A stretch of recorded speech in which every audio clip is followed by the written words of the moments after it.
The Yes Movement was in full force tonight on Monday Night Raw. Yes, yes, ugh, yes, ugh. But it's all about the game at the end of the day. What is up, guys? Chase Oliver 68 here, bringing you my March 10th, 2013 review of 2014. Wow, I'm a year behind. March 10th, 2014 review of WWE Monday Night Raw. So, anyways, the show kicked off with Hulk Hogan. And normally I'll do my Hogan impression, but my voice is not really feeling up to it. So let me just explain what Hogan did. Hogan came out, talked about himself, which was awesome. He talked about all his great WrestleMania moments, which he has. You can see him on the WWE Network. Talking about all these great moments, promoting the fucking WWE Network. And then he made a match at WrestleMania. Oh, Chase, this match has to be big, right? A little bit underwhelming, but it's a 30-man battle royale. And for me personally, I am sick and tired of talking about the same matches year in and year out on Monday Night Raw. So I'm going to sum up all of these matches that we've seen that are repetitive as hell. The possibilities that could happen in this 30-man battle royal. Take, for example, Sheamus. He's not doing anything at WrestleMania. I hope him and Christian don't have another fucking match, but he ain't doing anything at WrestleMania. This could be a possibility to get Sheamus back into like a main event type of scene deal, winning this little tournament, winning this little battle royal, and having him carry the Andre the Giant trophy. That would be a good thing. Big E Langston, for example, or just Big E. You know, he's the IC champion, a nice young up-and-coming talent for the company. I feel like he has a lot of potential. He's still improving every single day. You could have Big E win this and, you know, add more to his character. Hell, if you want to go on a funny route, you could have Ryback win this shit. How funny would it be if you had Ryback win this thing and he just walked in? You remember when Ryback was the bully and he was doing those funny-ass bully segments? Can you imagine just Ryback walking around, kind of like what Owen Hart did with the Slam? He's like, I'm a two-time Slammy champion. You just have Ryback say, I'm the Andre the Giant Memorial Battle Royal winner. Like, you just have Ryback walking around with that thing. I think that would be hilarious if you had Ryback walk around like that. I think that would be great. How if you even wanted to, you could have it where Cesaro and Swagger, you know, we see them keep chipping away at each other. And you could have it where, you know, in the match, they work together to eliminate some people. But then in the final two, you have these two face off if you're not going to have them do a one-on-one match at WrestleMania.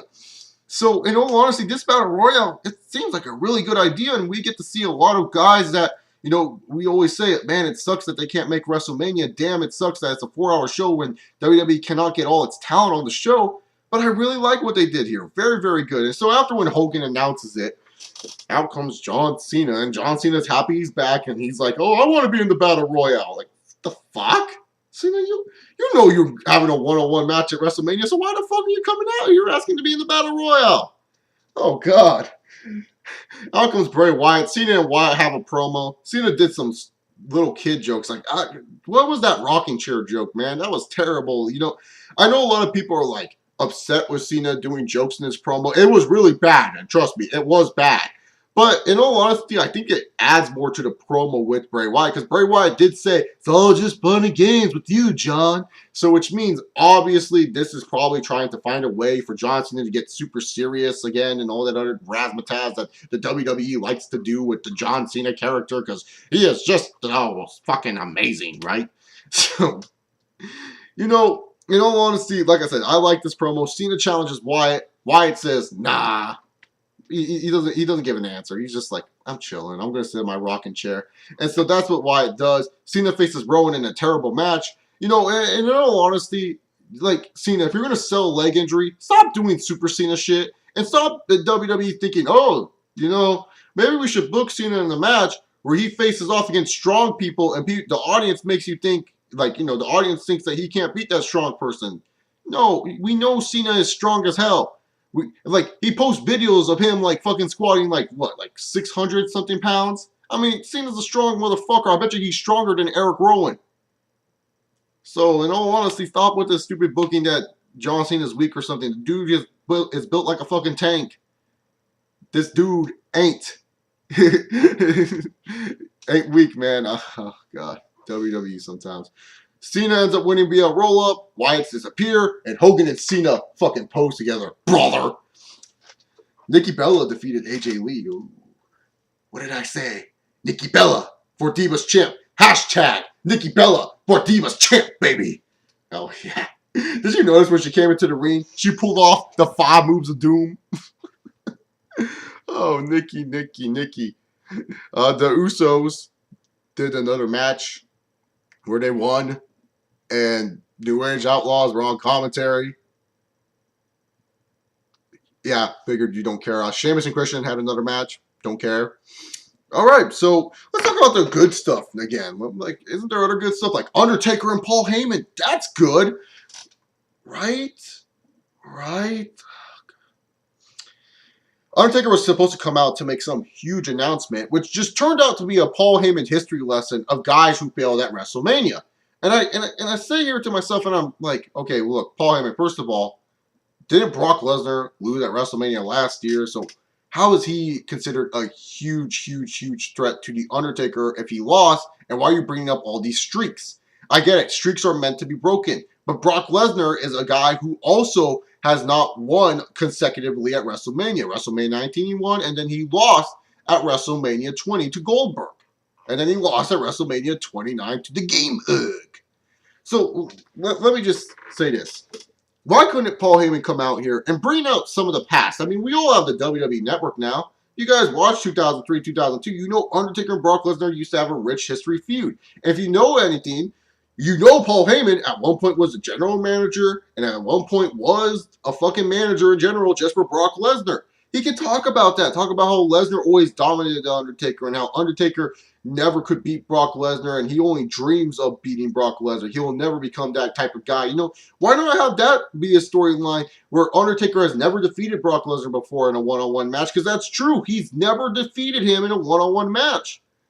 I don't know, why don't they just use that? I mean, I get it. Yes, the streak is important. You got to mention WrestleMania every 5 minutes on WWE right now because it's the road to WrestleMania. But I'm just saying you could go so much more into history of the Paul Heyman and Undertaker feud. That's just me. I guess maybe we'll get more exciting stuff. I just felt this was a bigger drop-off from last week's awesome stuff by Paul Heyman. And also, Undertaker's message was just rest in peace anyways. Like, it wasn't like Undertaker was like, yeah, guys, I'm retiring. It was just rest in peace. Yeah, it is what it is. All right, let's talk about the major developments. With Triple H and Daniel Bryan. So, Stephanie comes out, says Daniel Bryan needs to apologize. Otherwise, he's fired. So we know Daniel Bryan's not getting fired. And all of a sudden, out comes Daniel Bryan. And Daniel Bryan talks about how he wants the match with Triple H, and he wants it really badly. So he is going to form the YESMovement to come out and occupy Raw.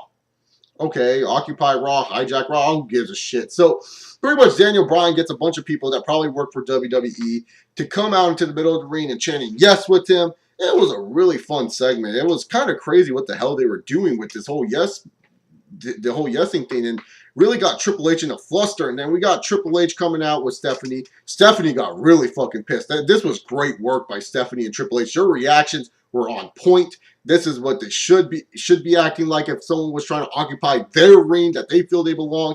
This is why I love the Daniel Bryan and Triple H feud. I feel like the promos are just so golden between these guys. And this was a really good promo. This was something you will go back and rewatch and be like, I remember this moment for a while. This could be a memorable moment on the road to WrestleMania. This very well could be a memorable Raw moment down the line. It just all depends what happens at WrestleMania, because I think what makes this moment a lot more memorable is when it comes down to when Daniel Bryan said, hey, Triple H, if I beat you, I get inside the title match. And when Triple H says, you get whatever the fuck you want, just get these guys out of the damn ring. Ugh. I'm throwing the ugh, man. So, in all honesty, Triple H and Daniel Bryan, their feud is getting interesting. I honestly think this is going to be surprising what WWE's doing, because I would expect WWE to book an idea like this where they would have Daniel Bryan try to double head WrestleMania, or, you know, think of the possibility. I just feel that WWE does stupid shit and does WWE shit their way, which is for the most case. For all we know, WWE can do it their way. They could have Daniel Bryan defeat Triple H and then later on lose in the title match, or hell, Triple H will just say, burial time, and beat Daniel Bryan. That's still a possibility, you know, but it makes this match so much more interesting and more compelling. I still think Triple H versus Daniel Bryan one-on-one was going to be more compelling either way, but it does add more to the story, and I credit WWE for actually growing a set of hair and actually trying something different and trying something that could surprise us fans. I was totally surprised by this move, and I give WWE credit on here. Sometimes I like being wrong, because if you guys remember, I made a video talking about how Daniel Bryan will not become the WWE Heavyweight Champion at WrestleMania. I talked about in that video, you'll be giving WWE too much credit if you think they would do a storyline like this. The WWE is not that smart.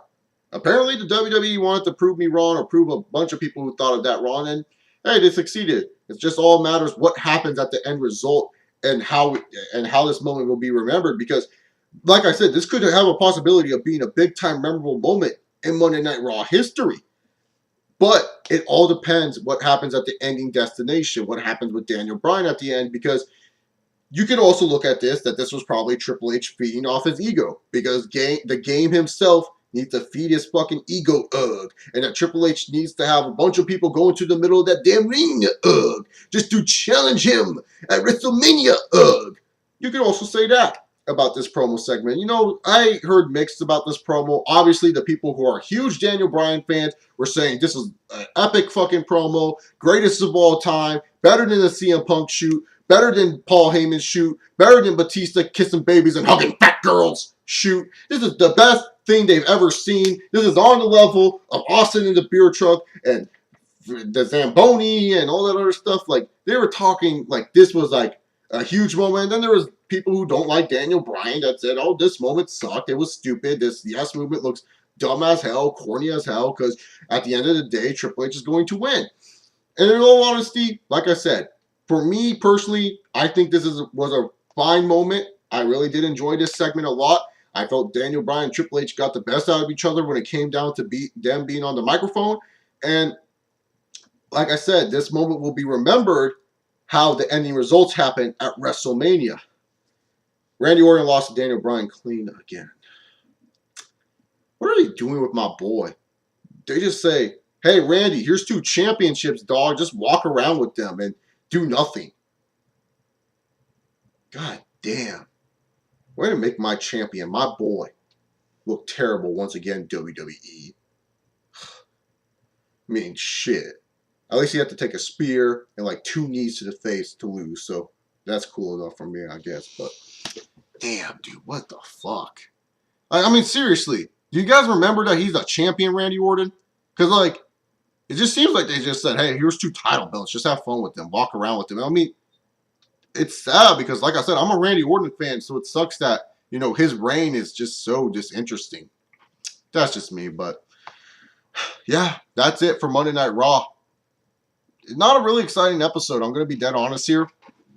The stuff I talked about, I feel were like the major plot points, and I felt were the most interesting stuff. I don't think this was the greatest episode ever. You know, a lot of fans that you are going to see on the videos on here will talk about how great and awesome this episode was, and mostly because it's the Daniel Bryan promo. But other than that, just felt this episode was boring as hell. Like, the first 2 hours were very slow after Cena and Hogan. Just a bunch of rematches we've already seen before. Oh, one thing I forgot to note was Seth Rollins got a pin, so at least they're building up Seth Rollins to be a better competitor and not just forcing Roman Reigns and Dean Ambrose down our throats. They're actually building up Seth Rollins just fine, like I said many months ago. Alrighty then. That's it. That's it for my Monday Night Raw review. So before I head off, though, there's a certain guy here in the YWC that you guys know and hate. I hate him the most, though.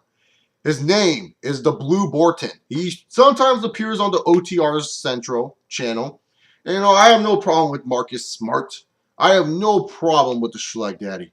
But you, Blue Borton, I have a problem with calling me out on my Randy Orton fanhood. Calling yourself the #1 fan of Randall Keith Orton. Whoa. Where the fuck were you when Randy Orton won the Money in the Bank? Oh, you weren't here. Where the fuck were you when Randy Orton won the fucking title at SummerSlam? Oh, you weren't here. Fuck you, Blue Borton. I'm the #1 Randy Orton fan, and I decided to go purchase something. You know, Triple H has the sledgehammer, where he bashes people in the head over. Jeff Jarrett has the guitar, where he bashes people over the head with. And I myself, my friend, have this. The Blue Dildo. The person I bought this off of said, this motherfucking thing right here, it can destroy any annoying blue robots. And Blue Border, when we finally meet and I finally see you, you're going to feel the pain of this, the blue dildo. You are going to get your ass kicked. And most importantly, you're going to get yourself knocked the fuck out. I'm #1 Randy Orton fan. Not you, me. So next time you want to come on here and try to bore us all, why don't you just understand who the fuck the real man is here? That's right, Blue Boy. I'm Randy Orton's #1 fan.